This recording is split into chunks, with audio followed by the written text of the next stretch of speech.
അപ്പോൾ ഇന്ന് നമ്മൾ സോൾവ് ചെയ്യാൻ പോകുന്നത് ട്രാൻസ്പോർട്ടേഷൻ എഞ്ചിനീയറിംഗിൽ 2025 ഗേറ്റ് എക്സാമിന് ചോദിച്ചിട്ടുള്ള ഒരു ക്വസ്റ്റ്യൻ ആണ്. അപ്പോൾ ക്വസ്റ്റ്യനിലേക്ക് പോകാം. ഇപ്പോൾ ക്വസ്റ്റ്യനിൽ എന്തൊക്കെ ഡേറ്റ തന്നിട്ടുണ്ട്, അതുപോലെ എന്താണ് നമുക്ക് കണ്ടുപിടിക്കേണ്ടത്, ഇതാണ് ഫസ്റ്റ് നമ്മൾ നോക്കേണ്ടത്.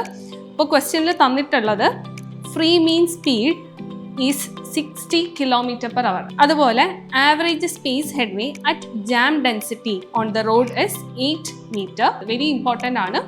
ജാം ഡെൻസിറ്റി കണ്ടീഷൻ എന്ന് സ്പെസിഫൈ ചെയ്ത് തന്നിട്ടുണ്ട്. നമുക്ക് കണ്ടുപിടിക്കേണ്ടത് മാക്സിമം ഫ്ലോ വാല്യൂ ആണ്. അപ്പോൾ തന്നിട്ടുള്ള ഡേറ്റ എന്ന് പറയുന്നത് ഫ്രീ മീൻ സ്പീഡ്, അതിനെ ഞാൻ ഡിനോട്ട് ചെയ്യുന്നത് VF എന്നാണ്. ഇപ്പോൾ ഫ്രീ മീൻ സ്പീഡ് എന്ന് പറയുന്നത് 60 km/h. അതുപോലെ ആവറേജ് സ്പേസ് ഹെഡ്വേ 8 മീറ്റർ എന്ന് തന്നിട്ടുണ്ട്.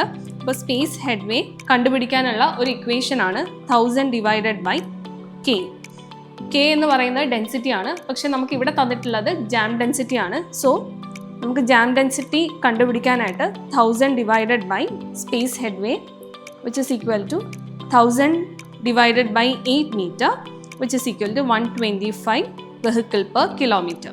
മാക്സിമം ഫ്ലോ കണ്ടുപിടിക്കുന്ന ഇക്വേഷൻ എന്ന് പറയുന്നത് Qmax equal to VF/2 into KJ by 2, 60/2 into 125/2, and final answer നമുക്ക് കിട്ടുന്നത് 1875 vehicle per hour per lane എന്നാണ്.